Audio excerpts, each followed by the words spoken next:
All right, the next source that we want to talk about is at conception. And we've just discussed how dispositions towards beliefs, physical predispositions, behaviour and even habits can pass to us generationally and spiritually. There's, of course, a spiritual element to that. And this would pass to us at conception, and it's well documented that the point of life beginning is as the sperm meets the eggs, and that there is at that moment a little fireworks display, which if you want to go on YouTube, you can see these little fireworks display as the sperm meets the egg. Now, for many Christians, we would accept that this is the time where the human spirit and soul were placed within that first single fertilised cell. Now, the scientists tell us that this flash of light is the moment when life begins. So we thank our mothers and fathers for joining with God in creation, in providing our chemical bodies. But indeed, our spirits and souls are created by our Father in heaven, who purposed us for himself so that we would spend eternity with him. So we're looking at the challenges we face that hinder our fruitfulness on the earth as we journey towards and prepare for that time in heaven with him. So transference at conception, in the following passage, King David ties his weakness and subsequent iniquity with Bathsheba to sinfulness that he received right there at conception. Notably, in Psalm 51 verse 6, he cites the solution and best defence against this self-deception and sin as being truth in the inner parts, or as some translations put it, the heart. So in Psalm 51, as you say, beginning verse 5, surely I was sinful at birth from the time my mother conceived me. So surely you desire truth in the inner parts or heart. You teach me wisdom in the inmost place. Many years ago, we were travelling interstate between cities, and I was asked by a person that we knew if I would be prepared to minister to a relative of theirs as we passed through their city. So on the way to the home of the subject, I did a little bit of research on the internet regarding the disease that we were going to minister to, and they were suffering from an unusual heart disease, and according to the medical information that I read on the internet, it began at conception. Now, this amazed me that the medical etiology or the sourcing of the disease stated that it began at the time of a couple of cells receiving life. I mean, there is no heart. So how physically can a heart disease begin here if you're not basing your study on, or if you are basing your study on physiology and scientific evidence and not spiritual concepts? I know they're talking about genes. It turned out, as is the case with many forms of heart disease, fear was at the root, and this particular time it was a fear of death that was the problem, which could indeed be passed at conception. All right, so the Lord gave the person a picture once we identified what they believe, which they reported, resolving the fear that was received at conception. So as a source, I won't spend much time on conception, as it's a relatively unusual belief to be birthed right in that particular moment. However, it's good to be aware of the possibility that something could begin there. So none of these sources of beginnings are places that you deliberately look for or suggest when you're ministering to a person. It will usually come out from the person as you're backtracking, beginning with the problem, and as we're working with them, looking for the source, it will usually come out as we go. So let me offer a story to illustrate what I'm saying, and please note again that it's a fairly rare occurrence, which is sort of presented on just a few occasions in more than 20 years of working in this kind of ministry. And I'd certainly hate to spark off a group of people targeting ministry to conceptions, and that's what Christians tend to like to do. So people just seem to love this is how you do it models, and let's go to conception. But this is the exact opposite of how this ministry works. We're not directive at all as to where the ministry should go, but as we explore what people are feeling and believing, and looking for the beginning point and the beliefs that produce those, and with the direction of the Holy Spirit, we discover the source. So in this particular instance, a young lady who was presenting with a feeling of defilement that she'd had all her life, and a sense of being unclean came to see me. And as we asked her some questions and explored her history, we could find no event that would cause her to feel that way. So as we went along and we were praying with her, an impression came into her mind of her father forcing himself on her mother in rape. So actually the source of the defilement and uncleanness was now revealed as actually being the moment of her conception. And now that we could see what the problem was, she was subsequently completely set free by the Lord. Now, as I've stated, this is a rare and unusual case, and I would certainly discourage anyone from suggesting this is a source to anybody that you're helping. If it is something that you need to know, the Holy Spirit will reveal it most likely to the person. So we're not looking for conception to be a source, but we may discover that it is the source. We're just working back from the problem. All right, let's move on to discuss sources that are prenatal, or in other words, before birth or in the womb, which are quite a bit more common. And even though I kind of digressed a little bit here and there, we're looking to find beliefs that we hold in our hearts that are not God's truth or perspective. And in the case of taking in beliefs prenatal, or before we're born, or while we're still in our mother's womb, we need to realise that these beliefs were initially feelings, and later when we have words, we can describe what we feel with words. So the words are a verbal, explanatory version of the feelings or emotions, and they are one and the same. As we said, emotions match what we believe or think, but in the first time situation, it may have been a feeling, but then we can now locate it or contextualize it with words. So there's a great deal of science and evidence that indeed a child is impacted by that which both the mother and father are thinking and doing whilst the child is still in the womb. And we see instances in the Bible such as John the Baptist leaping in the womb when Mary was visiting, carrying the unborn Jesus. And so this is an area that you will find yourself ministering in from time to time. And again, let me say it's vital that you don't suggest this to people as being the source, but when you've exhausted all other possibilities of where beliefs may have begun and there are no memories, then this is a possible source. But you also need to note many people who don't immediately have memories may have suppressed them over time because they're too painful or too fearful, or there are other reasons for not immediately being able to access memory, which we'll discuss a little bit later. But at times, if you can't immediately find a memory and they're not obviously suppressed, then the womb is a very strong possibility. So a feeling of not being wanted in a prenatal setting may later be described in words as the belief that no one wants you, or perhaps that you're unacceptable. So put simply, rejection is non-acceptance. And I've noted over the years that there are some predictable beliefs emerging when a child is not accepted, when they're known by the parents to be present there in the womb. And that quite commonly people report that they believe that I don't belong, that is, on the earth or in groups or whatever.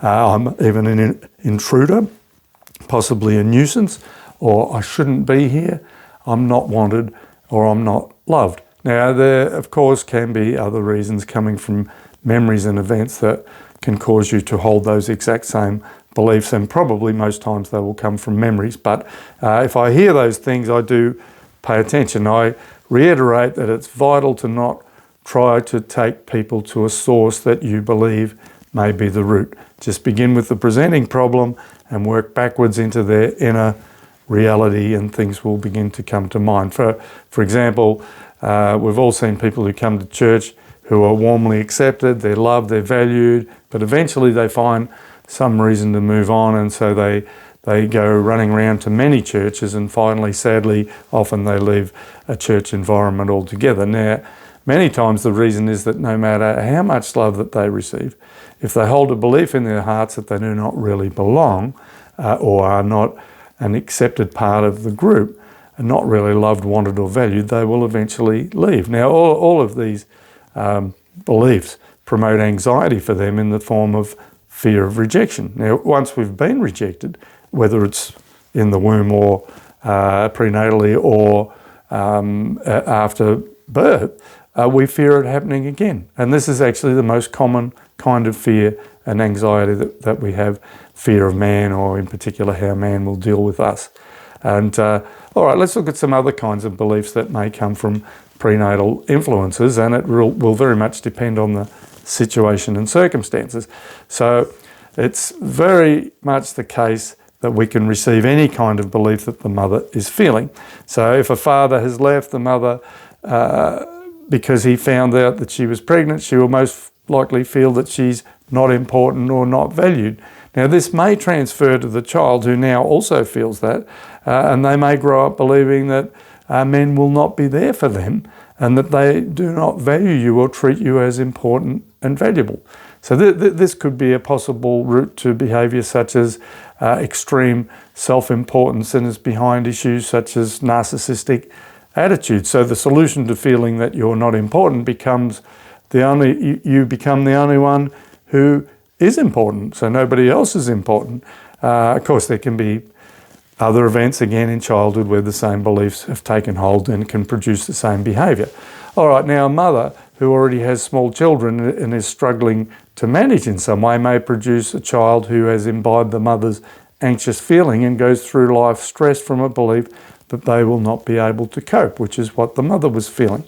Let me give you an example of how specific situations produce matching beliefs. And on the School of Healing and Freedom I often teach on prenatal beginnings as part of the ministry, as we're doing here. A number of years ago, there was a young lady in her mid-20s attending the sessions. And when I began explaining this area as I am now, she reported to me a little bit later that in her mind she thought to herself, as if, Steve, sure, that couldn't possibly happen. Interestingly, the next morning she was booked in for a ministry session, and she was set free from fears and different sorts of problems that she held that were coming from her memories. But eventually we came to a belief that we discovered that began when her mother found out that she was pregnant with this young lady. The situation that she wanted help with was that she always felt excessively responsible for her mother's life and happiness. Now she was in her mid-20s, and their relationship was such that the daughter's role was that of the mother, and the mother looked to the daughter to resolve her problems. So the mother even rang up during the ministry session asking for advice. So as the young lady focused on the feeling of being responsible, and I asked some questions to refine the emotion and belief, the situation began to unfold. And she remembered that her mother, who was 17 years old at the time of discovering the pregnancy, once saying to the unborn child something along the lines of, "You've ruined my life." In other words, for Mum, it was the end of being able to do whatever she wanted, and she just wasn't prepared. So now the child, this was imprinted onto the child now believed that she was responsible for the mother's happiness, and it played out in their life and relationship. Now when God brought perspective, she was greatly received to be free of the burden, and then she promptly booked her mother in for a ministry session for her issues as well. The point is that we can be very vulnerable to the thoughts and feelings of our parents in the prenatal or before we're born setting. And there are a number of books and different sort of documented scientific articles about this if you wanted to look for them. So I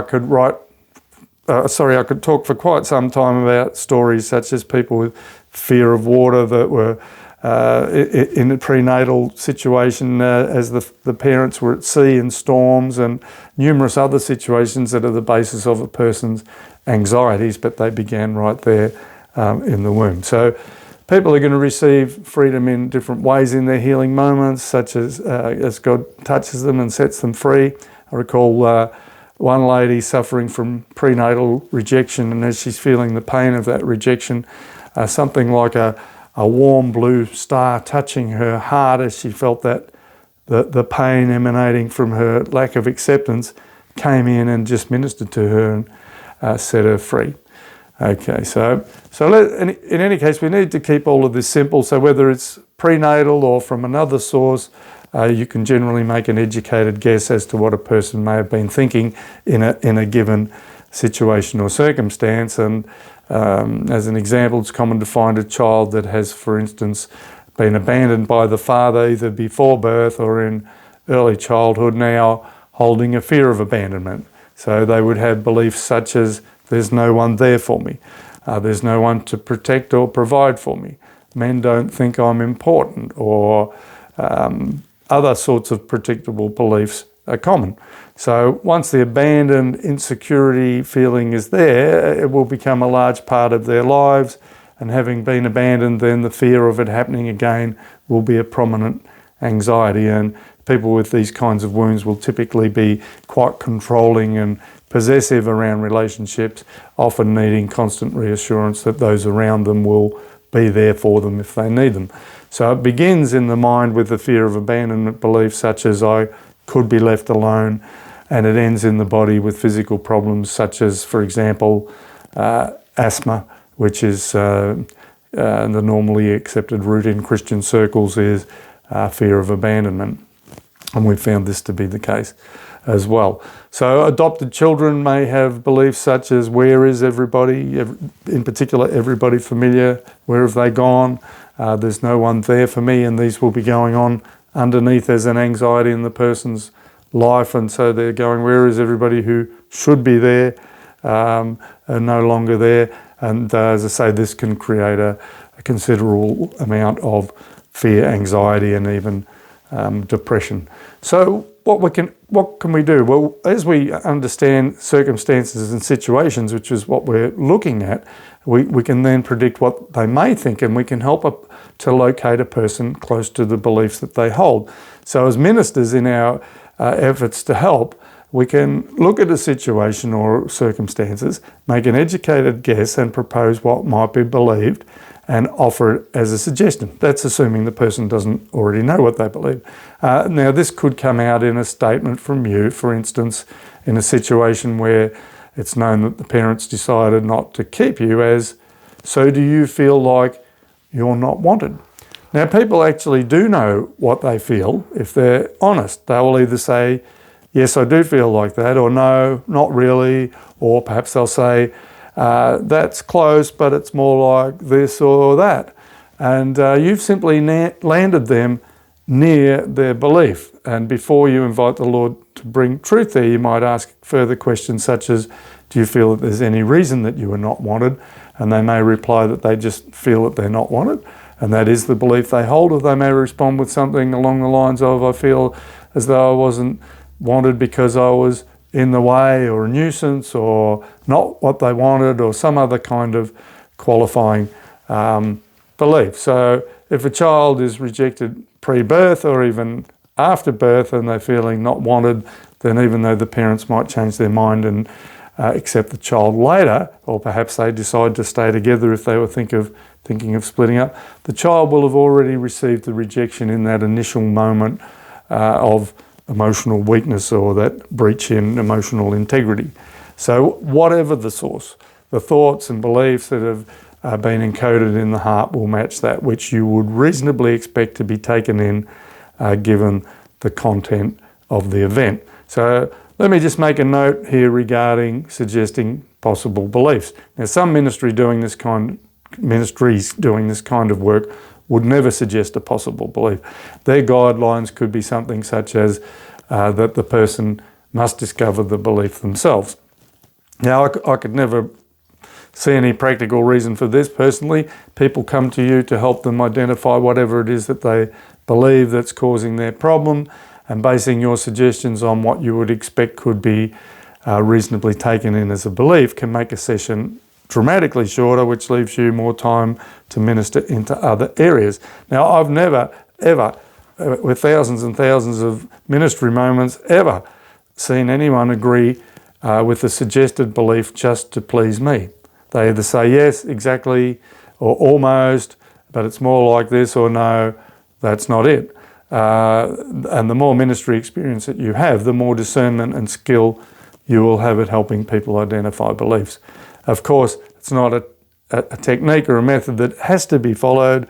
The same results can be achieved simply by asking questions. But as you minister to a lot of people, you see the same sorts of situations.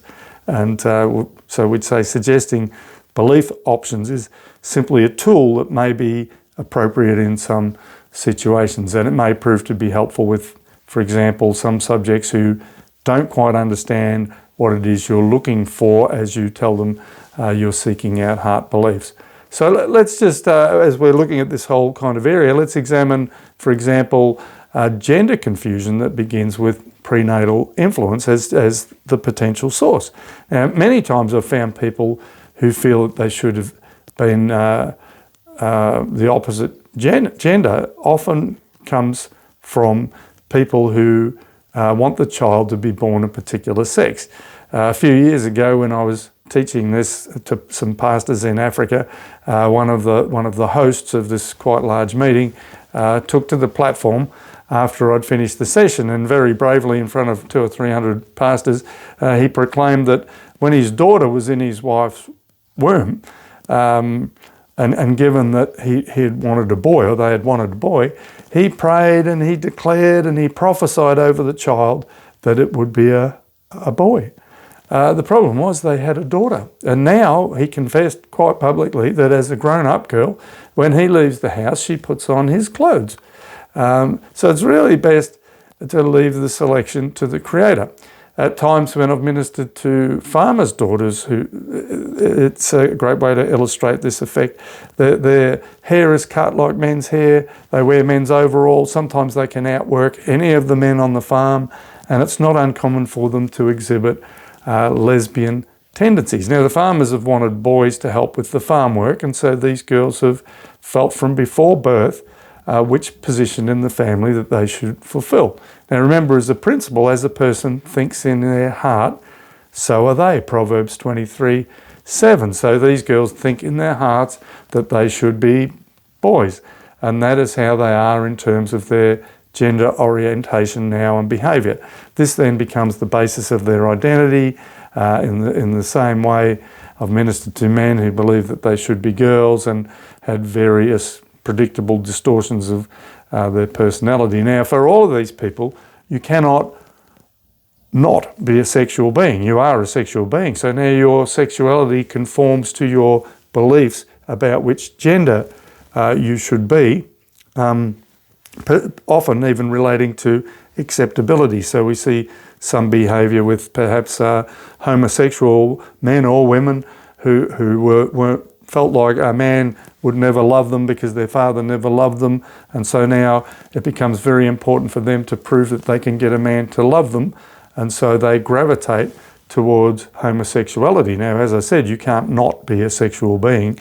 You are a sexual being, you were created to be, so now you have to conform that sexuality to the gender that you think you should be, or to that belief that you need to get a man or woman to love you. Okay, I recall a story from a retired paediatrician who once worked with a small boy who had decided that he needed to be a girl and would get very upset if he wasn't treated as a girl.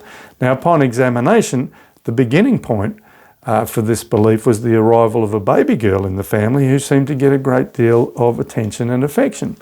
So the small boy came to the conclusion that if he was a girl, he would get the attention and affection that he craved. He then inwardly decided that his solution was that he was better off as a girl, and so he would be one. Now remember, this is an inner thing coming from experiential things, not necessarily a deliberate mental exercise. It's something learnt from the experience of the situation. So then he began to play with girls, with girls and with girls' toys. So he had misinterpreted the situation as mum and dad love girls. If I want them to love me, I need to be a girl. He thought that mum and dad didn't love him if he was a boy. Now later, if he was treated as a girl, he would become depressed and suicidal. And remember, we said depression comes from believing that you're not what you should be or what people want, and it's overwhelming that you can never be what they want you to be, no matter how hard you try. So for him, he became depressed and suicidal because he felt as though he wasn't what people wanted him to be and actually what he needed to be. Okay. All right. So, of course, there's other reasons for gender disorientation and preference. This is just a reason that I'm putting in there. And in a final note in relation to prenatal ministry, if it presents its a source, we need to say that spiritually God intended us to be accepted, valued, received and loved right from our very beginning. So a rejective spirit is from another kingdom, which is not the kingdom of God. And in the event that our commencement to life and relationships was under rejection, then there is often a spirit there which also needs to be dealt with. Now, once the person is connected to the feelings and beliefs and the place where they began, and they're postured to receive from God in whatever way he chooses to communicate to them or touch them, then we can simply tell the spirit of rejection or fear or whatever else to go. Now, if they're connected with the beliefs and the feelings of rejection, then you would say part of, if there's a spirit there, then it's powering up or amplifying those feelings. And so it's a time when the spirit's manifested. So it's a fairly easy thing for it to go. Some of the times when you have more difficulty with deliverance is if the spirit isn't presenting. Okay, so most times it's not a dramatic deliverance. For example, the person may suddenly have some emotion erupt as the spirit leaves that surprises them, or perhaps they'll cough as it comes out on the breath, or they might even just simply exhibit involuntary deepened breathing, or you may not see anything. Quite often you just won't see much happen, but the person will simply report feeling lighter or free or something like that. All right, so when we come back, we're just going to look at, in the context of that, why you are qualified to minister. And many people believe that they're not.